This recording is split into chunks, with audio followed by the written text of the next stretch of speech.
I think historically, a lot of protocols maybe have over-optimized on vanity metrics, such as TVL or stablecoin transfer volume or something like that, which is quite easy to game. You frequently see the launch of a new layer 2 or maybe layer 1 where there's like an initial burst of hype and, big numbers, like big TVL numbers that everyone is like bragging about and excited about. And then it just sort of inevitably like vanishes.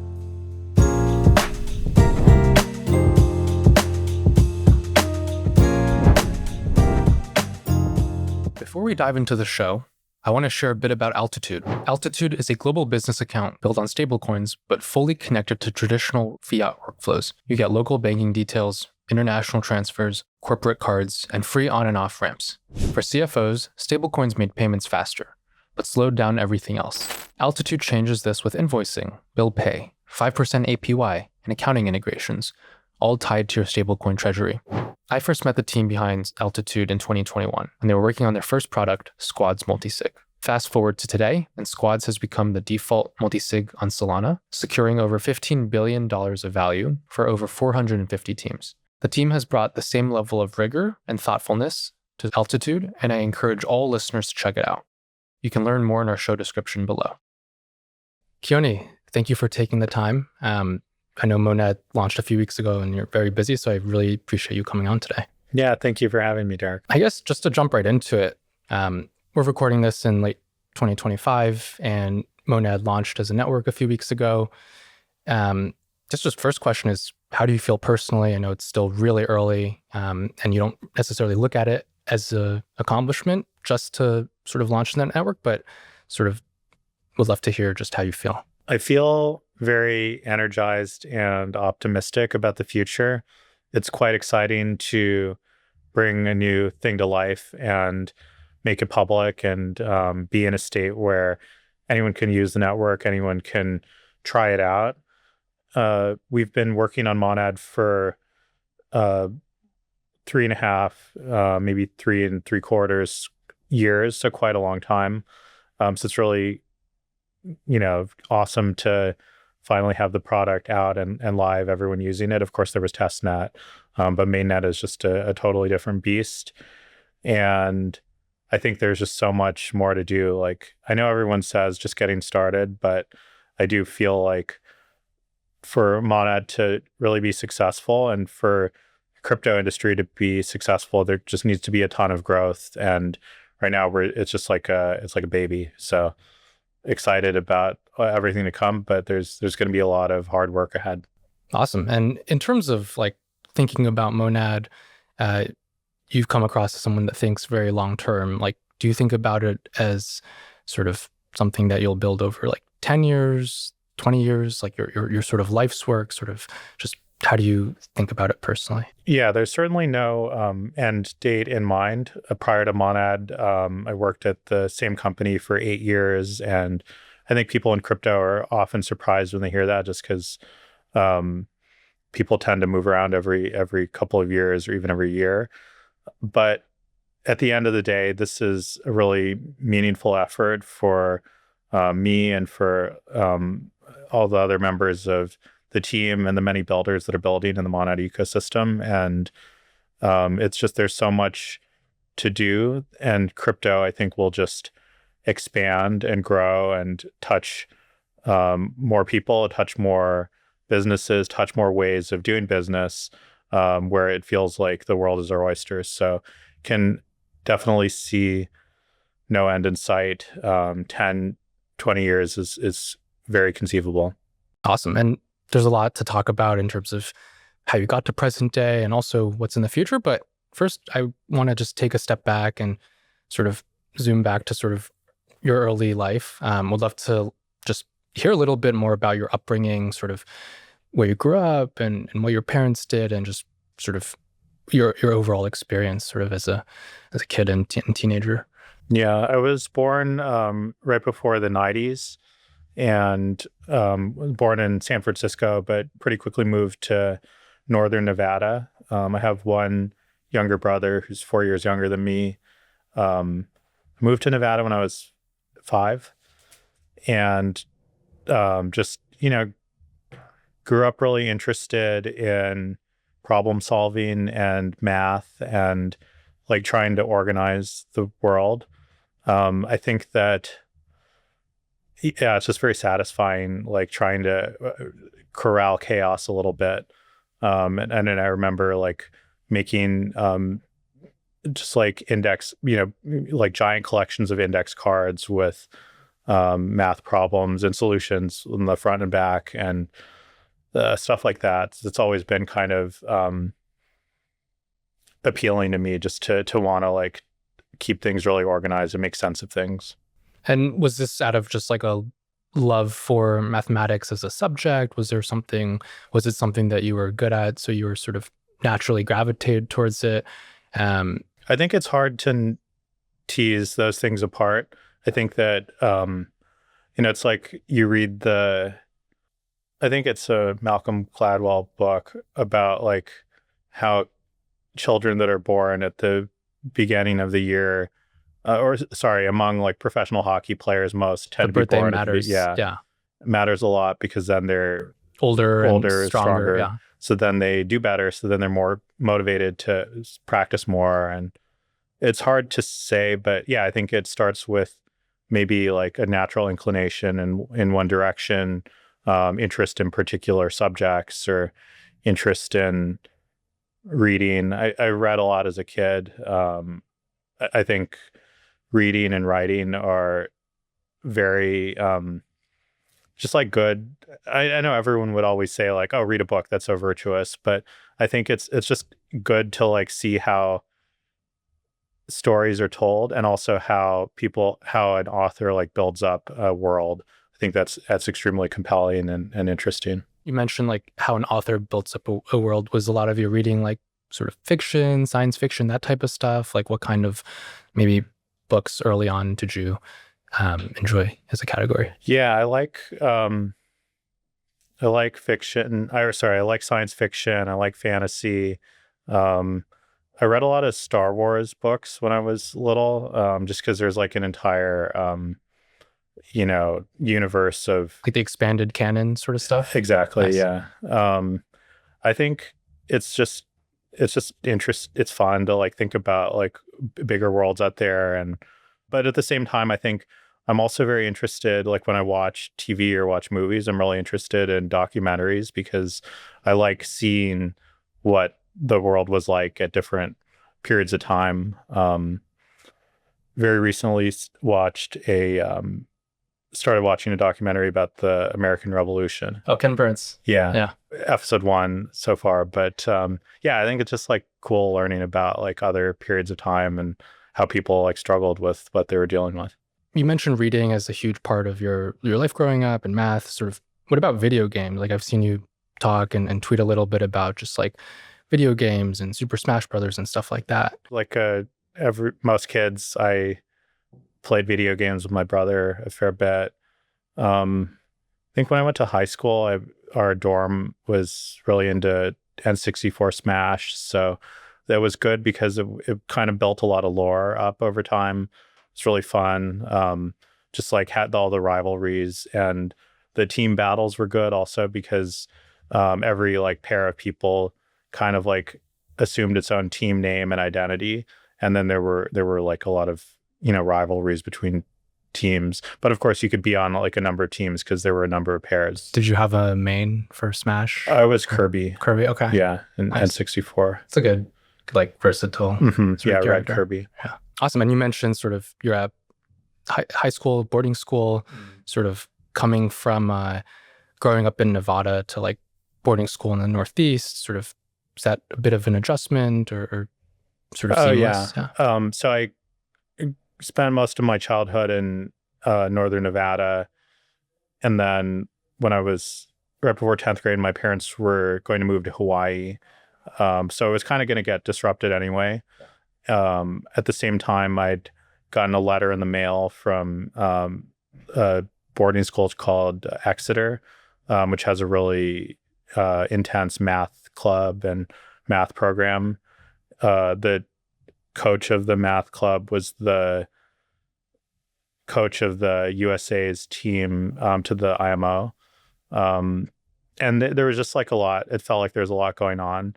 I was really interested. I liked the idea of going away for school. I liked just getting away from my parents. Not that I didn't like my parents and family, of course I did, but I think I liked the idea of being independent and having my own space and just being able to do my own thing. That was really appealing, probably to a lot of people, honestly. So, No, I didn't go to boarding school myself, but certainly can imagine like if you're going to a completely sort of opposite end of the country at 14, like you're no choice but to basically sort of grow up and develop your sort of personal taste a little bit. You mentioned you got a letter in the mail. Was there like recruiting you for math competitions, or I didn't that's know that right. was Yeah. that's a thing. Okay. Yeah. I think they just mailed all of the people that did well, and the uh, AMC, AME, USAMO. Got it. And I'd heard about it before also. It's just kind of like, the opportunity to go play in the big leagues. Okay, so you get to Exeter. You're like I was recruited for sports, for squash specifically. It sounds like you were recruited for math. Um, like, did you sort of stay focused on math at Exeter? Sort of, what was your? You obviously ended up at MIT, so it sounds like maybe it did, but just sort of, what was that sort of the next, call it 4 to 6 years like? It was great. I always say that if my kids even kind of want to go to boarding school, I would definitely send them, because I think it's a good experience. It's good to be forced to be more independent, and I think the upside definitely outweighs the downside. But I wouldn't force them. Like, if they didn't want to go, that's understandable and cool. But it was a great experience. For a long time, I always thought, like, if I could go back in time to one period, it would be that. I don't feel that way anymore, just because I think so much time has passed. But it was really fun. So spent 3 years at boarding school. Was pretty involved in the math team. I was never the best in the U.S. or anything like that, but I learned a lot from leading the math club and just like honing problem solving skills, but also honing leadership skills. I got involved in the school newspaper. At Exeter, the newspaper is a really big deal because they publish every week, and we publish every Thursday morning. So basically, at 5 a.m. every Thursday morning, the newspaper team will like gather in the office from 5 to 8 a.m. to make the finishing touches, send the Adobe InDesign files to the printer. The local printer like just prints them out, and then they come back at 11 a.m. or so. And so Wednesday and Thursday are a big sprint. Oh, the other thing I forgot to say is that Exeter has half days on Wednesday and Saturday that are kind of set aside for sports, so that if you're on a sports team, you could go travel to another school and play Wednesday afternoon, but then to compensate, they have Saturday classes in the morning. So, for me, as part of the newspaper team, a lot of Wednesday would be spent like preparing, and then Thursday morning would be spent preparing, and then we'd ship the newspaper, and then spend the rest of the week like writing articles, editing, copy editing. So did that for a while, became one of the editors in chief of the newspaper my junior year, and just got an amazing experience to lead a small team and just like ship stuff every week, which was really fun. Sounds like a startup. A little bit. No, but that sounds very intense for high school. Yeah. Like we took it really like I seriously. think most high schools they publish like monthly and maybe bi-weekly at most, but weekly, yeah, that's pretty intense. And you obviously sort of ended up at MIT. Sort of, were you similarly involved on campus? Just like any sort of notable changes from your time at Exeter in terms of like new influences or new subjects, or just like new people you met maybe? Yeah, well, boarding school was like learning how to be more social. I definitely feel like I got a lot more comfortable with being in social environments. Like when I was little, I was definitely like pretty awkward. Still am, but in a way where I'm more comfortable in my skin. And I think a lot of that was from boarding school. So then after high school, went to MIT, um, started by studying math, but I think I knew all along that I wouldn't be a mathematician. It's just a really hard road. And you spend, you know, months, years working on singular problems. And I didn't think that I had that level of mental discipline to just like sit and grind on one specific, very theoretical problem for so long. So started out by taking some theoretical math classes and then pretty quickly transitioned to computer science, which I feel is has a lot of the same underpinnings and rigorousness, but is really about architecting things, building things. I mean, you seem to be someone that has like a decent amount of mental discipline. Sort of was math just like the life of an academic maybe wasn't something that you necessarily wanted. You wanted to be like a bit more sort of commercial, or was the subject just not as interesting? I get a lot of pleasure from doing things, like from producing outputs. Yeah, like checking off boxes feels really good. So I think a part of me knew that, yeah, like to be in a environment where you could spend months like not sure if you're making I mean, like in the like you certainly are making progress, like navigating the maze, but I wanted something that was like much more immediate in terms of knowing that I was making progress.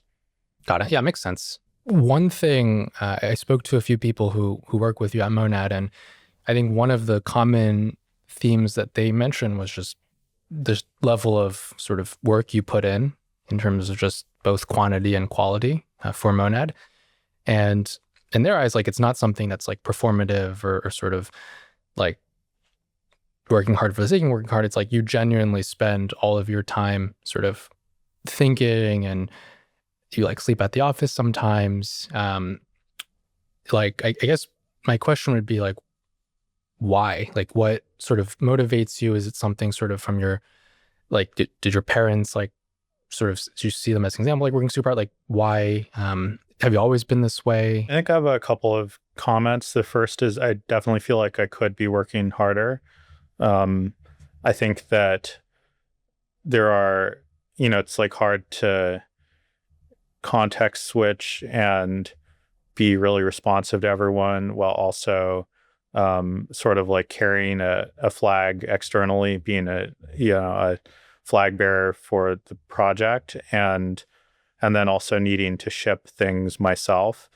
And yeah, if I like evaluate my throughput, I want to be better.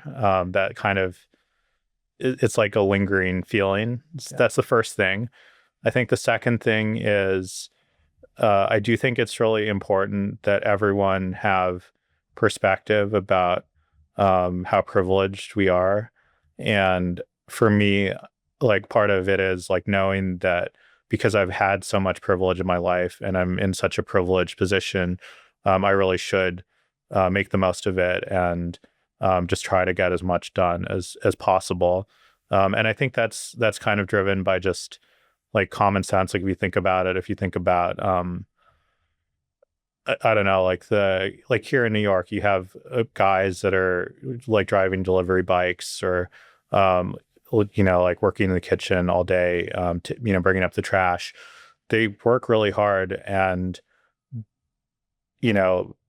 just because we're like technology workers, we're sitting at our computers all day, or we're yapping on Twitter, like that's so much of an easier job. So I think just like being able to zoom out and say like, wow, I have, my entire life has been privileged. Like I went to boarding school. I got every opportunity. It's not like guilt, but it is a feeling that that makes me like, if I am ever like kind of like annoyed by something, then it can make me like zoom out a little bit and not get too focused on that. After college, after MIT, you end up sort of, correct me if I'm, working directly at Get-Go. And then you spent a few years there, worked at Jump for 8 years. Talk to me a little bit about sort of what working at Jump Crypto was like. I know you were only there for, I think, less than 2 years, and then 6 years at Jump Trading, but sort of, I think in 2021, 22, Jump Crypto was like a behemoth. You sort of doing lots of different things.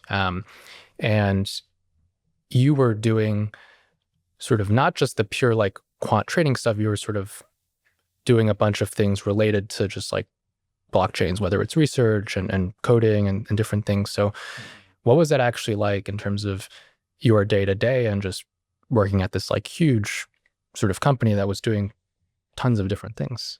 I'll tell you a little bit about Jump Crypto and Jump Trading. I think in retrospect, I wish that I'd gotten more done there as well. So I joined in mid 2021 and left January 22. So I was really actually there for like 7 months, very short period of time. And it was 21 for crypto, there was a lot that changed. Prior to that was in the traditional trading side. So I joined Jump in 2013, joined an existing team that was focused on treasury trading, built the Jump Trading in general is a really interesting company that I'm impressed by what their founders have turned it into over many, many years. I think it was founded in 99, and has grown into one of the dominant HFT firms in the world. And it's grown into that through technology, but also through being thoughtful about encouraging competition between and having a very open market kind of approach to optimization. So there's like roughly 20 trading teams.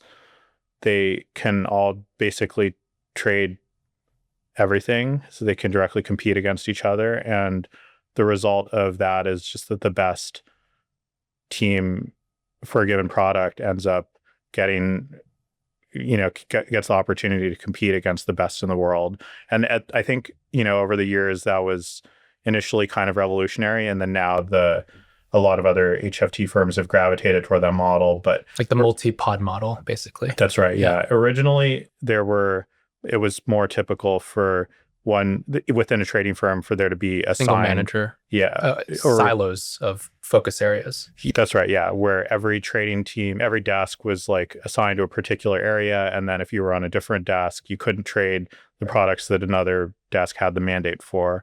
And the element of competition really within Jump allowed all the teams to just compete against each other and get better. They all had access to the same resources, the same microwave towers, and the same, co-located boxes. And it was really just like made the best team win. Very exciting, very entrepreneurial. Our team in HFT did really well for a number of years, kept making our system better, better, better. And, and given products like sometimes found extreme challenges where, things that were working stopped working and were not working for a long time. Some never came back. So I think that experience of just being in that hyper competitive environment was really fun, and also has made me believe that that's the approach that, just to transition very briefly to Monad, like I really believe in open, like a level playing field where any team can compete. I don't believe in kingmaking. I believe that it's very important to be credibly neutral. And I think that some of the approaches that I see in other ecosystems where there is very much a king-making mindset is sort of a short-term optimization that sort of maybe gets a boost initially, but will hurt long-term. I guess moving back to the just story of behind Monad, sort of you have this idea and you decide to leave Jump Crypto in 2020, late 2021, I believe. Sort of what was your mindset? Were you like, hey, I want to go out and raise right now? Did you sort of try to like create a white paper and sort of build out a little bit of stuff before going to market? Just curious what your plan was back then. Yeah, I think we didn't know how to build a company. We didn't really know anything in retrospect. For me, 2021 was um, about learning how to operate in the crypto world as a professional. Prior to that, I'd been following crypto Twitter, um, navigating figuring out that crypto Twitter wasn't like, um, like Bitcoin influencer accounts or whatever. It wasn't the BitBoys of the world, but it was actually the inverse bras of the world. I always say that inverse bra is like if you had to follow one account on crypto Twitter, it would be inverse bra because he's just like kind of the historian of everything that happens. So 2021 was about just like working in the industry and getting familiar with the state of the world or at the protocol layer, understanding what protocols had technical merits and what those were. We spent a lot of time looking at Solana in 2021, both from the engineering, like the core protocol side, as well as the ecosystem and the growth of Solana from being a high performance environment that had clearly been very thoughtfully engineered, and was focused on and unabashedly focused on performance, and then seeing the builders that kind of coalesced around that ecosystem and brought just like built really cool things. That was really the my observation in 21. When I said earlier that I've wished that I had been able to accomplish more, it is because it did feel very incomplete in the sense that I'd been leading a trading team for over 7 years, a jump trading. We built a bunch of systems. We built a full product that went out and traded, competed every day. And then one day, our team merged into the crypto team and immediately became kind of like special projects or R&D. And we worked on a lot of little things, but we didn't have any like big deliverable or big output before 7 months later, I left along with James Hunsaker, my coworker, since 2014. We left and just, there's a lot of, I think, good work that we could have done at Jump if we'd stayed and been able to contribute there. But it was just it felt very urgent to go and try to massively improve the EVM because the EVM was just very, very inefficient at that time. So you left Jump late 2021. What did the next few months actually look like? Mm-hmm. Maybe leading up to the seed fundraise, which I believe was mid 22. We decided to, start the company. In addition to James, a third co-founder, Eunice Giarda, joined. Eunice and I have known each other since 2009, back at MIT. She had a product management background and just brought a lot of different insights to building compared to me and James, because James and I were HFT, quant and engineer respectively, and had spent a lot of time building really performance systems, but never built a client facing or external facing system. We were just built for ourselves. Whereas Eunice had been building products for many people at Broadway Technology, which is a fintech company, servicing a lot of banks and hedge funds. And then at Shutterstock, licensing and payments at a really big Fortune 500 company. And so that was really good when we were all able to get together and bring different perspectives. But early 22 was just spending a lot of time at James's house in New Jersey, just like trying to benchmark the existing clients and looking at bottlenecks, reading research papers, reading GitHubs, and getting a sense of truly what the lay of the land was. We had a sense of it from before, but we had a lot of work to do during our day jobs, so we just knew like very high level things were very inefficient. We didn't know exactly why they were inefficient, and we knew that from our previous experience that it was very likely that we could make things a lot more efficient. We felt very confident, but the details were all, completely indeterminate prior to going and looking at those in those first couple of months. With the seed raise, this was in mid 2022. What do you think investors saw? Like, obviously, sort of in terms of the market, the fees on the L1 were super high. The roll-up thesis was still sort of very early in playing out. Was that initial seed raise hard? Like, was it sort of looking back and sort of today, I would assume it was easy, but curious sort of what that experience actually was like.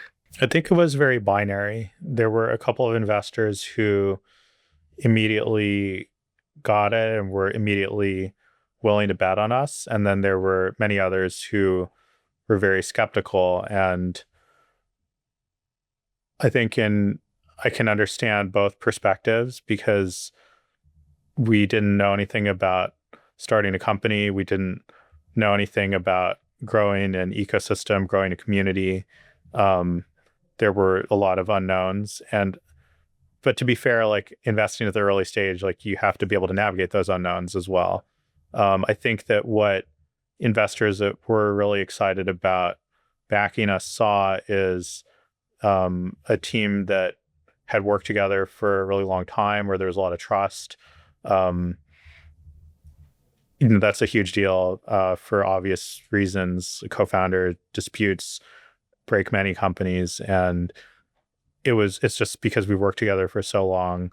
You could probably guess that we would trust each other a lot, but also, yes, we do trust each other a lot, and we have very different skills, which I think also helps because although we don't always agree, and some of the reasons we don't agree is because we're very different, we've spent so much time in the past navigating those disagreements that there's a huge amount of trust.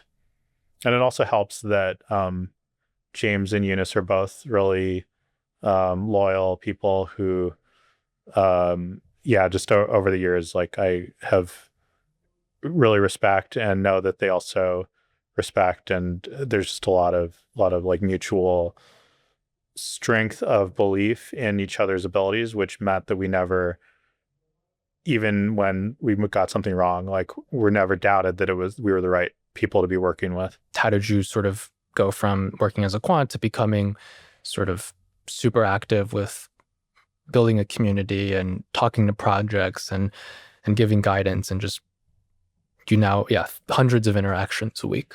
Well, first of all, I think it's fair to say that I could be a lot better about growing the community, growing the developer community, just supporting. I feel like, although it's true that Monad is a really well-known project and has a really strong and supportive community, I do feel like there's still like a ton to be done, and a lot of it is just due to really amazing work from efforts from other members of our team at the Monad Foundation, as well as community members themselves, just giving a lot of themselves. I think that it's true that in HFT, there's naturally a lot of, secretiveness and not wanting to share what you've done. There's definitely no building in public. And so it's not that we're afraid of building in public, because, clearly we have all the code is open source, and there's a large amount of transparency in terms of the development process now. But I do feel in retrospect that we could have open sourced the code earlier, and maybe that might have allowed more people to get excited from the developer side about building, not just building with Monad, but like more excited and inspired about like building high performance apps in crypto. And I think that, there's the high frequency trading perspective is one where you're always kind of looking over your shoulder and worried about the competition.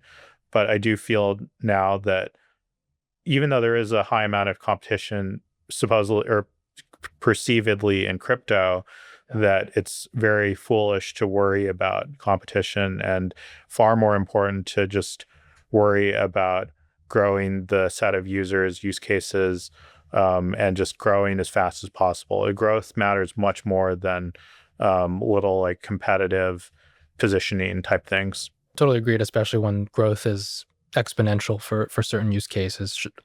It's important just to be in the playing field.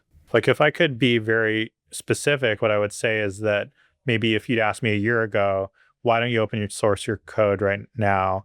And the answer would be that we would worry that people would fork it and ship a Monad client before the Monad mainnet goes live. It's a counterfactual now, like it can't happen because we open sourced, I think maybe 3-4 months before mainnet. But in retrospect, it was just not something to worry about at all. And if we had open sourced earlier, I think maybe then it would just have like, because everything is about compound growth. And so maybe the growth would have compounded a little bit faster. Yeah. And I feel like with forks, like people don't really, it's not like, I think the market has realized that a fork without a sort of committed, dedicated team that's like focused on it, it's sort of just empty block space that sort of never achieves any purpose. So that's right. It's strict domination. It's if you were choosing to build in the original environment or the fork, everyone would choose to build in the original environment because that's where all the network effects are. That's where the development team is going to continue pushing things forward. And so in an environment where there's two things that are very like code-wise similar, where one strictly dominates the other, it's going to be an easy choice. One thing I want to talk about is just how you've built out the team. I think L1s are unique in that there's lots of different sort of flavors of a hiring pool that you could look to.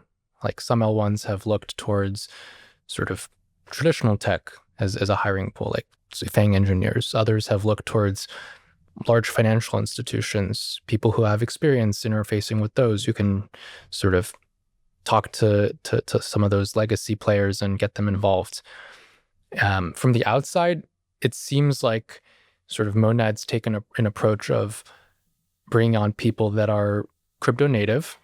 They tend to be sort of not like young per se, but sort of you're not like hiring based on experience. I think that's apparent. And then a lot of the hires seem to be also like former crypto founders. Some of them are sort of CT native. So I guess my question would be curious if you think sort of my assessment is fair. And two, if that's sort of something very intentional that you look for when deciding sort of who represents the Monad brand, the protocol. Yeah, well, first of all, I think it's worth saying that hiring for engineering for the core client is a pretty distinct thread from hiring for the Monad Foundation. But I think your question was more about the latter. Maybe just briefly on the former. It was a big struggle to hire the Monad Labs, now called Category Labs, that team in the early days, because what we were hiring for was people that have really deep systems engineering experience, who just understand like really deeply how computers work, who have good intuition around like what a good or bad architecture would be, good knowledge of data structures, good knowledge of like it's sort of like low level engineering. And I think initially we were trying to hire a lot of HFT engineers because we were just very familiar with that background. But the problem is it's a really competitive market. Comp is high, and as a startup, it's not efficient to compete directly with the Citadels and Jump Tradings of the world.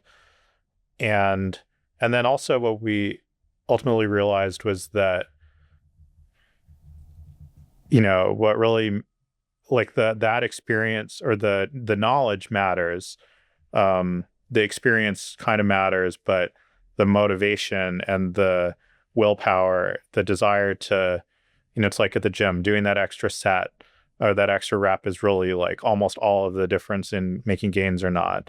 That is really a huge thing. And in retrospect, a lot of our former coworkers at previous places we've worked weren't, they're very skilled, they're very talented, but they probably wouldn't enjoy working in a startup where you're working like really hard.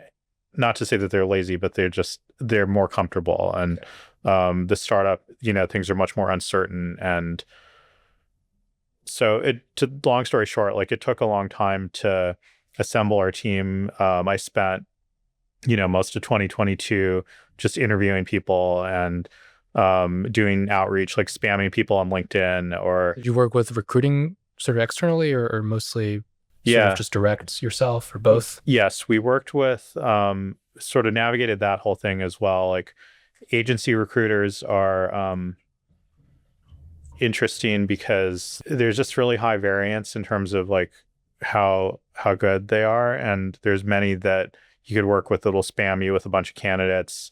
You feel a little bit guilty and speak to some of them, but it's just actually just still not a good fit. And there's a lot of misaligned incentives, I guess you could say, between the agency recruiters and the team ultimately. So we worked with a number. There maybe one or two that were pretty good that we were able to make a good hire from. But a lot of it actually was just from cold outreach, like again, spamming people on LinkedIn. Um, Tried to hire a lot of new grads. I think gave offers to like 5 new grads. 3 of them turned us down to work at like big tech companies, and I think they would have been good. 2 joined Monad Labs right out of school and like jumped into a startup right out of school, and they've both been amazing. They've been incredibly impactful, and it's been really awesome to see them grow into honestly into like pretty like senior engineers over the past couple of years, spearheading major projects within building out the client. So I think it's very hard when I think back like to some of the things that were just like very time consuming, and a lot of like I just spent so much time interviewing people, so much time like trying to take the load off of like when it was just me, Eunice, and James needed to like write all the code. I needed to go and like recruit people, interview people, try to figure out who would be a great fit. And then, Eunice would really look for their rigorousness and the cultural fit and like sort of common sense, like would they be an amazing person to join our 3-person startup? Yeah. And I think together it worked out. We had some great engineers join our team that have been really instrumental, but it was a very, very tough experience. In terms of hiring for engineers early on, did you look for any common like threads or personality traits? Obviously, I'm assuming they had to meet a certain bar in terms of just competence, but any specific sort of overlapping themes that you guys tried to look out for early on? I think when trying to hire engineers, there were the things I would say we could test their skill, like we test their knowledge about things. We could test their desire to work at a startup. And that was ultimately there was big self-select. How do you test that? Well, it was very self-selecting. Like we, gave offers to a lot of people and a lot of them turned it down because they were like, it sounds interesting, but actually in retrospect, I'm worried that this will not succeed. Not enough like cash comp relative to this quant job or whatever. Something like that. Yeah. James always says that hiring on AngelList, now it's called Wellfound, but is actually a really good positive signal because it's people who go there who are searching for startup jobs. And most people won't look for startup jobs. Like they want to work at something where there's more certainty there. And so the people that are there are automatically self-selecting in. And I know you're not as involved in the sort of Monad category lab side of things these days, but I'm curious from your standpoint, like what's sort of the next few years look like for them? Obviously, launching mainnet's just the first step, very important step, a lot more to do, but sort of curious how you sort of look at them. I think we're actually right at the 1-year anniversary of me leaving the Category Labs team and moving to the Monad Foundation. It is a little bit unique relative to a lot of other companies in the space where um, some of the co-founders have moved to the foundation. We did that because we felt that it was really important for foundation to have robust leadership, and the downside is not being involved in the company that we originally founded and not working uh, anymore with like all these people that we helped hire. So it's definitely bittersweet. The relationship now is very clear, where foundation is focused on the growth and success of the Monad blockchain network, helping to support many developers that are building on Monad, um, growing the community. But basically like all the interaction with the real world. And then Category Labs is focused on core engineering of the client, shipping the mainnet, but now making future improvements. So to your original question, I'm excited because it's basically what exists now is a really clean, really performant Engineering team. like engineering team and engineering and client that was built completely from scratch, where the team knows exactly how it was put together. Everything was built with a good amount of intentionality, and that allows the team to make further improvements to the protocol that and know how everything fits together and know how to like make those changes, which I think is a strategic advantage. It allows them to move very quickly because they own the entire code base. They know how everything fits together. So I think in the future, the focus is around improving privacy, adding features that are important to end users and use cases, whether that's financial services, payments, or just like any on-chain applications.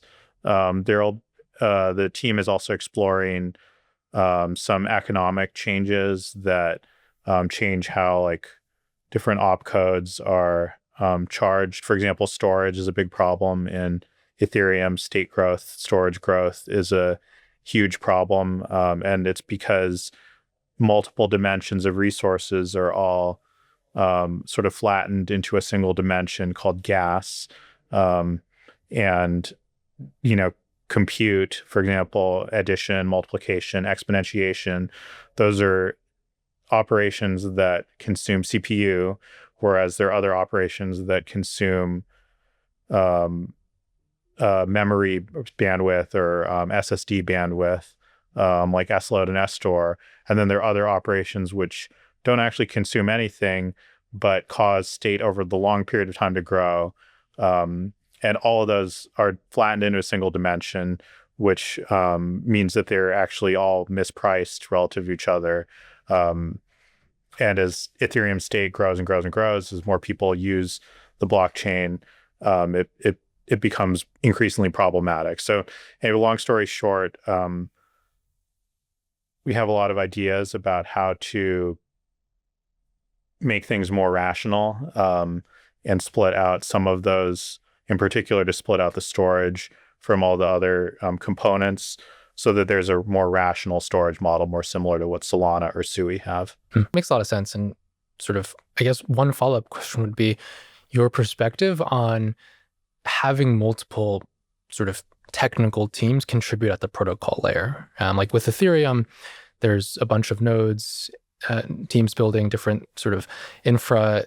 And I think that's both the market perceives it both in a good way and in a bad way. Like the good thing is that there's sort of just, multiple teams. There's like a bit of redundancy, maybe just number of companies that like someone can join is just larger. The downside is coordination. It becomes a challenge for upgrades. The incentives aren't necessarily as aligned. With Solana, like I think they started off sort of very focused with sort of, I believe, one sort of technical team, Solana Labs, and sort of in the last few years, they've had like Anza and other sort of contributors sort of step in as well. And the labs is like focused on sort of the phone a bit more. And I'm curious, like, just how you think about that sort of, is that something where you guys have like considered down the line? Is that a path that sort of just remains open, but too early to like even really talk about? DevX is the North Star. I think improving um, developer productivity and developer excitement about building decentralized apps is really the number one priority. I've seen over the past 5 years that Solana DevX has improved a fair bit.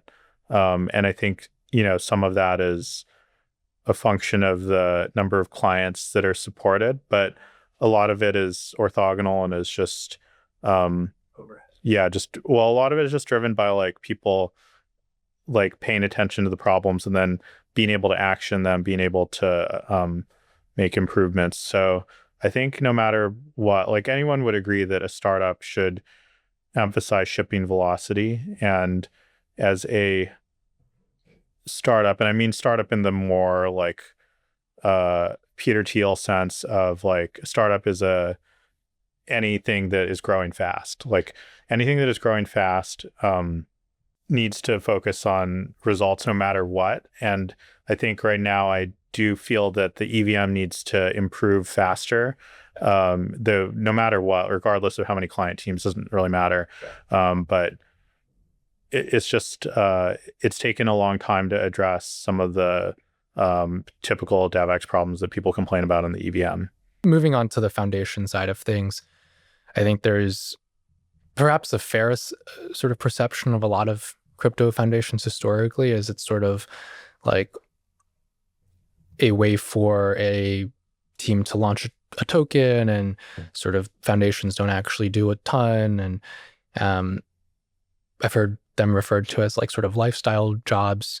I think it's very clear that Monad Foundation is very different. There's been a focus on, just operating cadence.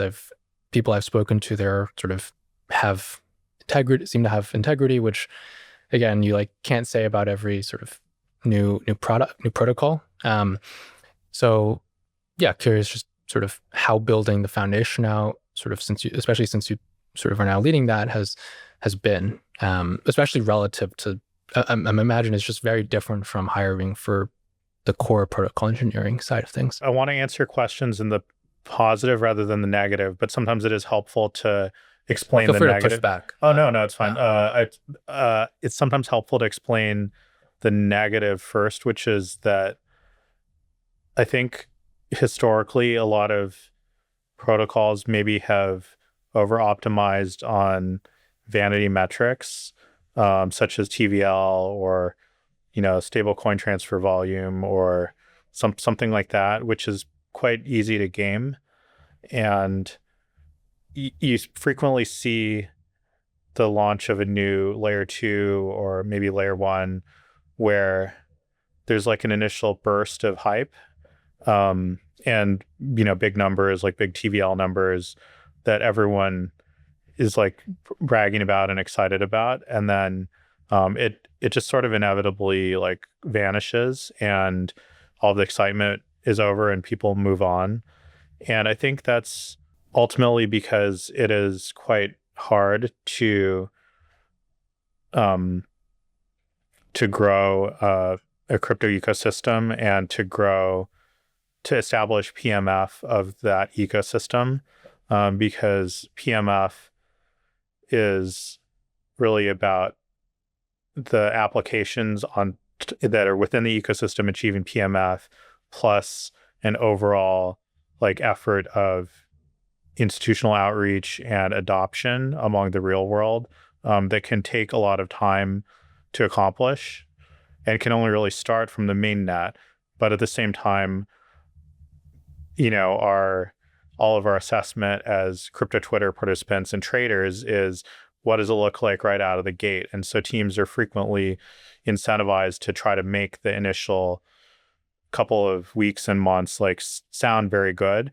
And the only way to make it sound really good is by having a big TVL number that you can brag about. Because the reality is that for new protocols, shipping new products where day one of the mainnet is the first day that they've handled any TVL, any dollars in their protocol, or generated any revenue, they shouldn't have a massive TVL number at that moment, because that would actually be quite risky. And the growth has to happen over time. PMF has to be achieved through repeated experimentation and navigating the tweaking and navigating to actually build something that is really helpful to ultimately to end users. So to your question about foundations, I answer it in the negative to say that I think maybe a lot of foundations are focused on grant programs that are optimizing for that Right. big TVL number, short-term TVL. because that's the mandate that they've been given. They've been said, okay, like grow an ecosystem. And then what does grow an ecosystem mean? Well, I guess it means we should at least like try to optimize this TVL number while also doing the very hard thing of like organic, fundamental traction. That's right. And that's a hard thing. And so I guess, so I also have a lot of sympathy for other foundations because it is quite hard. The expectations are really high, and growth, it happens over a long period of time, but often the traders kind of like move on immediately and the farmers move on, and it's just going to be a longer period. So I think that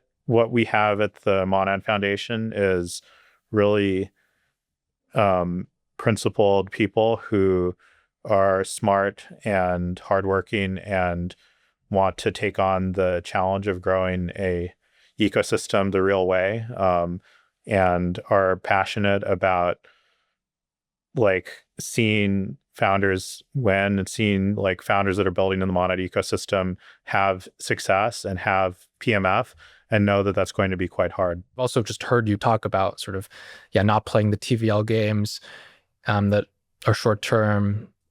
There's also no vested tokens, staking, which I think is similar, sort of it's perceived as a way for sort of early investors and teams to sort of exit before there's anything. I would say those are some of the obvious design decisions on the outside. Is there anything behind the scenes? It could be like sort of a network design decision. It could be an economics decision. It could be like a team building decision. Like, is there anything behind the scenes that maybe people aren't aware of where that shows how you guys have sort of, again, optimized for this long-term mindset over the short term? I would point to the Delta V effort that we have. So Delta V is the program, I guess you could say, that a couple of folks in the Monad Foundation have been building, led by Perrine Lathia. And it's an effort to build scalable systems that support founders, kind of nudge them in the right direction. At its core, it's two things. One is a website that's, I guess you could say, a social network for founders. So there's a bunch of resources and opportunities to connect with investors, but also there's really an emphasis on shipping and like almost like a input that says like, tell us what you shipped, brag about what you shipped, and what did you get done this week? Exactly. And so we have like some things that are kind of built in that are quirky, but also very direct, which is encouraging founders and teams to be proud of their shipping consistency and velocity. I think that there's a belief that the right metric is speed of shipping, and while that's not a perfect metric, and while of course you could say that people might put in a lot of like little updates that are not, because you are, I think that at the end of the day, like most founders, like they want to get things done, they want to achieve their vision, and when they're putting things in that are not that meaningful, they know that as well, and they're going to be like, okay, well, I actually didn't get that much done this week, but I want to next week. So it's an obvious thing. It's completely obvious, but I think it's a focus on supporting founders scalably through that, but then unscalably through many like conversations and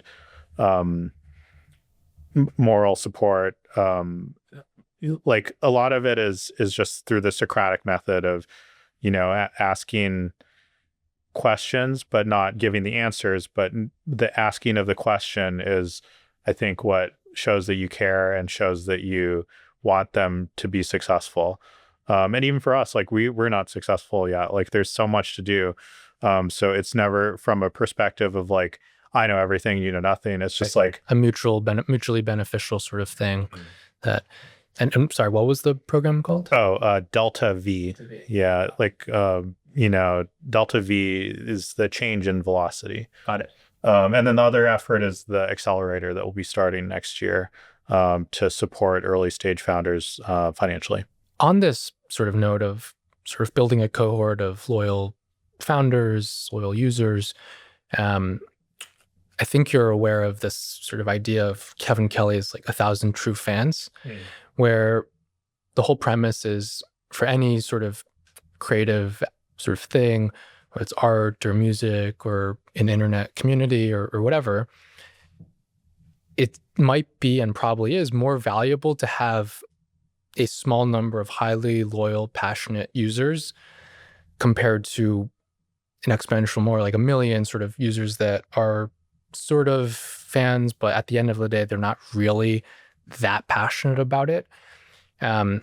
Curious, sort of applied to not like just Monad, but blockchain specifically, sort of if that's something you think is a sort of viable way to grow a community, grow an ecosystem, and then two, sort of how you actually would make that a reality. It sounds like these efforts are part of those things, sort of having founders that are sort of heavily involved. But I think you also just need a community, right? Like sort of even folks that aren't building companies that just are excited about Monad, whether it's the tech or some of the memes or some of the NFTs or whatever it is that they're there for. Yeah, I think there's just lots of ways it could go. It's definitely clear that in the Ethereum community, there's 1,000 people that are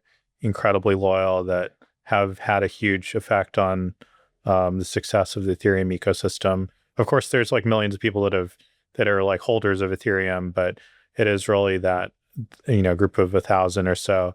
I think if you're asking a numbers question, which I think is one way to think about it, I think it's meaningful to say that, for example, Kaido, they have smart followers, which is just like a binary label, like you are or are not a smart follower when you're on crypto Twitter. And I think there's like maybe 20,000 smart followers in the world.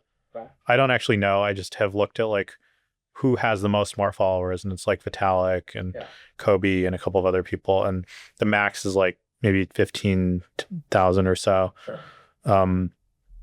So yes, I think it's a small number of people that have a huge outsized impact. Yes. For Monad and community building, it's been like I think that Monad historically has been seen as one of the projects that was really strong at community building. And I think that, to whatever extent that's true, it was just like being aware that there were a lot of farmers and like, people that are ultimately mercenary. Yeah. And even though there might be like people that are attracted initially as farmers, but then who are also like smart and have a lot of interesting things to say. And if we can nudge them in a direction where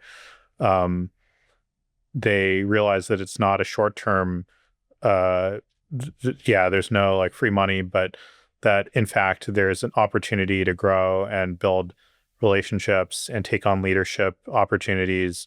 That was really what ultimately cultivated the early Monad community. It's still very early now. Ultimately, the scarce resource is smart people.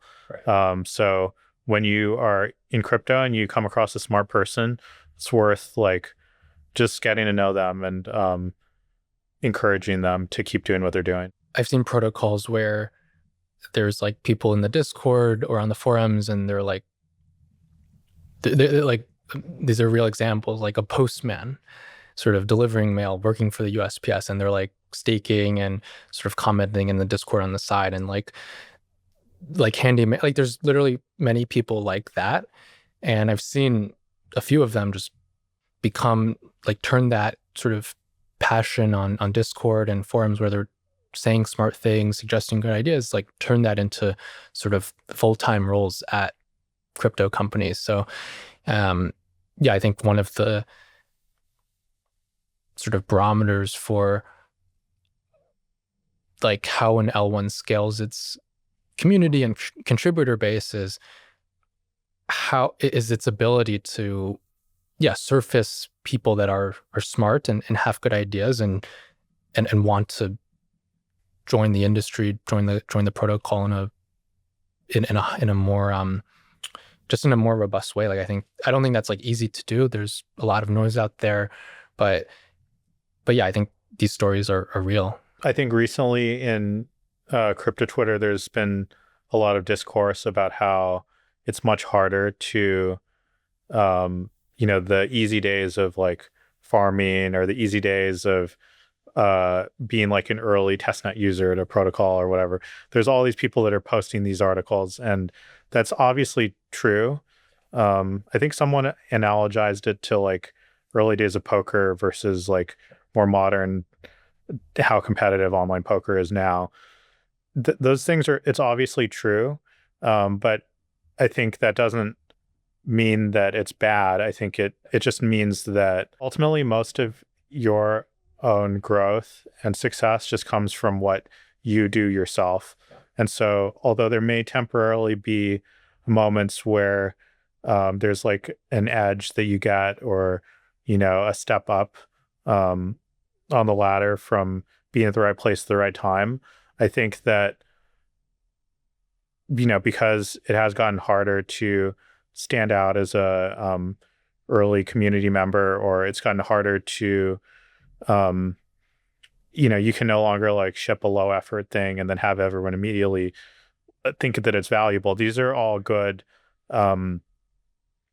sobering but good realizations for the industry to have. And I think it's the people that stick around, obviously, but like the people that stick around that have that determination and realize that everything is actually in their control. The market doesn't matter. What crypto Twitter is saying doesn't matter. What matters is just like building something real and building, like contributing and growing due to your own efforts. I think the more that people realize that they're in the driver's seat, the healthier things will get over time. One question I've wanted to ask you is how you think about political ideologies and political sort of tilts for L1s. And to expand on that a bit further, I think most people would agree Ethereum early on was like on the spectrum of like left to right, a bit more on the left.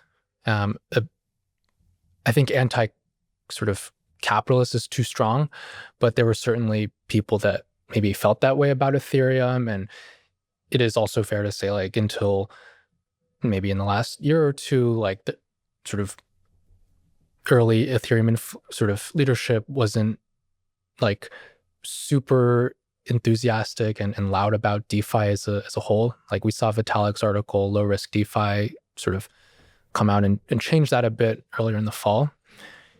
So I would say Ethereum's like moved maybe closer to, I don't know, like politically neutral. You could debate that. I think with Solana, it started off being really mostly about the tech, and it still is largely about the tech, I would say. But I think, again, I would argue in the last year or two, we've seen it maybe move a bit more towards the right in terms of just like the content that the marketing videos sort of kinds like anti-woke stuff and sort of leadership, like sort of not coming out and saying like, hey, here's my political ideology, but sort of you can sort of tell through the things they say and just a bit of the rhetoric.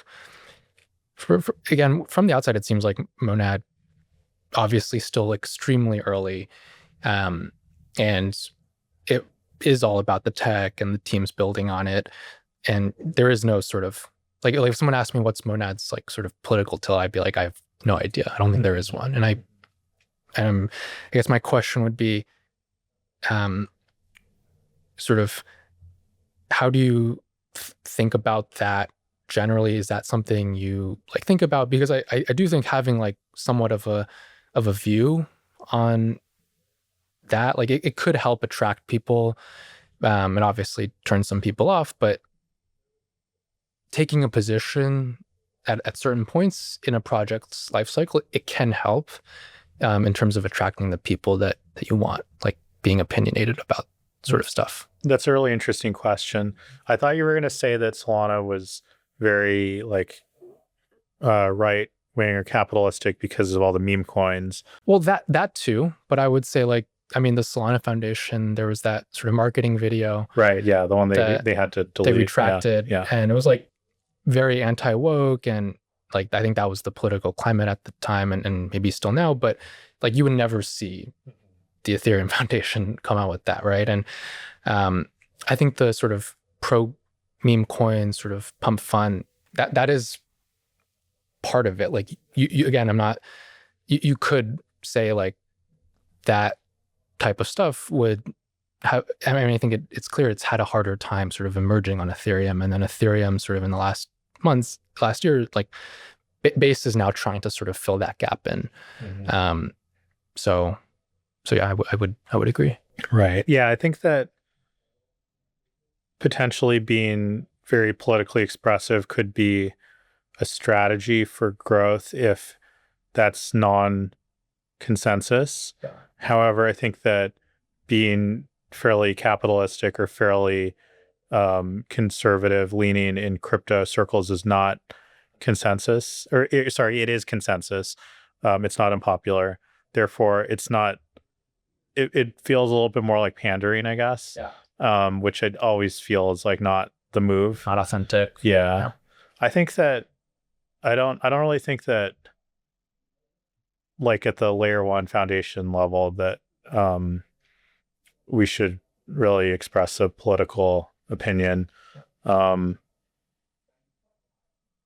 just think there's sort of more interesting problems to worry about. I do think that there's some elements of like American dynamism, like the effort to encourage people to not be ashamed of what they're building, but just to like build things and try to change the world. Like that's a good message. I think that's like to the extent that like Solana was trying to do that, I think that makes sense. But yeah, I think that there's also just other stories that we can tell about amazing builders and their journeys that have elements of like, standing up against the system or like standing up against pressure. But nowadays I wouldn't even think that like standing up against wokeness is like really standing up anyway. So it just ends up not being something that we could even really imagine as being controversial. No, I think that's a very fair view to have. I think a lot of there's a lot of time and energy already dedicated to talking about politics and sort of political views, and yeah, having like a sort of space specifically where you're not talking about that, I think that's probably refreshing for a lot of people. You're a few years into Monad in what is a very what will be a very long journey. During that process up till now, are there certain companies in like traditional tech, certain founders that you've maybe looked to and admired, and sort of there's certain pieces of like how they've built their company or philosophy that maybe you feel have influenced sort of how you've built Monad today? I'm certainly inspired by Elon Musk's work ethic and the level of ambition and lack of fear in tackling super hard problems where the path forward is not clear, as well as the literal just like number of hours that because I think when you're when you don't really know anything about startups, you kind of think like, oh, being the boss probably like isn't that much work because like everyone else does all the work. But the reality is that in that situation, I'm sure that he is, dealing with a ton of things, like constantly responding to people on blocking, setting vision, reviewing things, and then he's doing that across like multiple companies. And so I think that's insane. My previous experience at Jump was really formative in terms of seeing my boss just like be really thoughtful and um, tackle a lot of problems or a lot of like things that needed a decision, making a decisive decision, but also caring a lot about every person on the team and taking time to hear them out and hear their problems, even if in with more perspective, those people might realize that their problems weren't really that big. Um, so that was an just a really, it gives me a lot of confidence now being the leader of a team because I saw him lead his team really well, and really grateful to all of the to getting to have that experience, specifically in the Jump Crypto team, because that was like it was a startup as well. Like there was so much going on. There's a Jensen Huang interview that he gave maybe like 8 months ago or so, talking about philosophy around, it's like literally the only topic, like how do you lead a team, how do you organize the work, how do you How you incentivize delegate. people. One thing I thought he was really interesting was he said that he doesn't believe in firing people. He just gives them so much. He just like, keeps giving them feedback or keeps you know challenging them to be better to the point where they grow and grow and grow. But sometimes people like just get tired of that and leave. And I think it's probably exaggerated a little bit because I think the reality of how anything works out in reality is a little bit different sometimes. But I do really appreciate that goal and that desire to say that everyone on the team is, really talented. They're there for a reason. They probably care a lot about what they do. Of course, if they don't, then that just means there's not a match. But they really care about what they do. But then they have like things that are holding them back, and it's on you as a leader to tell them those things and be, give, Unlock them, sort of. yeah, Yeah. give very kind but honest feedback to help them get better.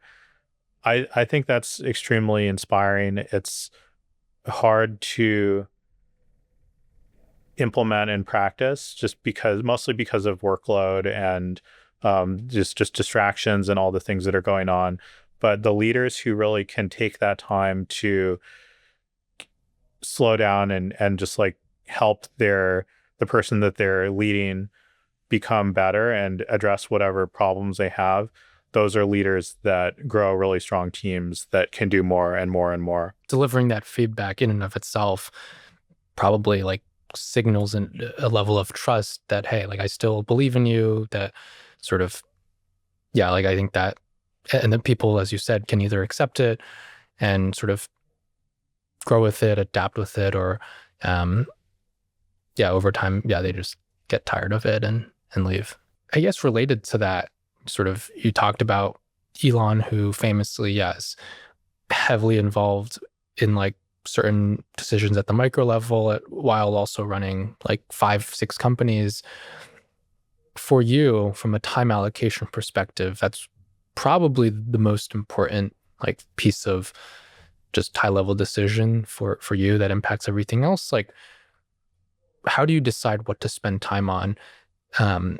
What does like an average day in Keone look like? How has that changed maybe over time? Like, I imagine you're maybe more focused now on the community side a little bit, but yeah, just like you again, I think the role of an L1 founder is to wear a bunch of different hats. So there sometimes is just no way of getting around it. But what does like an average day in your life actually look like? It's a mix of higher level strategy, which then maybe translates into specific Slack messages to people that turn into like meetings to action. Something that I believe we should focus on. Writing, like external comms is extremely important. I think it's a big part of my job is conveying and consistently conveying what we care about and what Monad represents, and being encouraging to all builders in the ecosystem and hopefully to all of crypto that we're here for the long term, and we have a very optimistic belief about the future and what can be, although it will be challenging at many times, and just continually reinforcing that message. Some amount of time is more like individual contributor work, I guess, on specific areas where I might still be the most knowledgeable person in the team at something. Um, Based on trading background, that's been helpful in some cases. Hiring. So Eunice or I interview everyone who joins the company.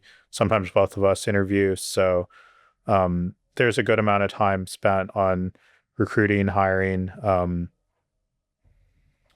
And then, yeah, there's just all the little like glue things that come up as well. I don't know. I think that this is why I said at the beginning that I feel like I could be more productive. I feel like I could be working harder. I feel like it's, for everyone will always say that, but I feel like there's like the infinite pool of like things that can get done, and a lot of it also is unblocking other people. Yeah, like I want to be able to do more so that I can help my team be less blocked by something and less frustrated and more productive.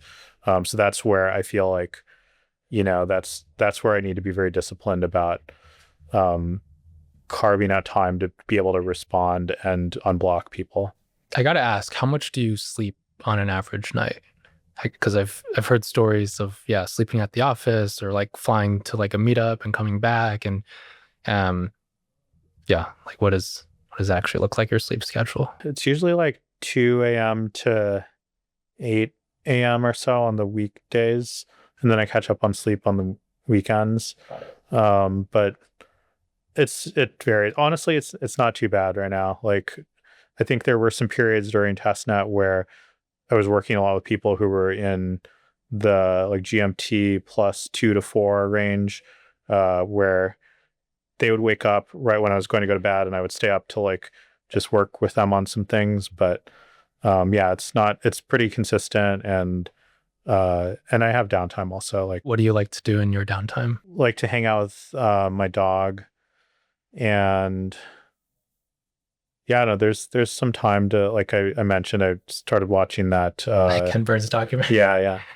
Did you watch the Vietnam War one? He has like a whole series of documentaries. No, when I was growing up, my parents really liked the Civil War one.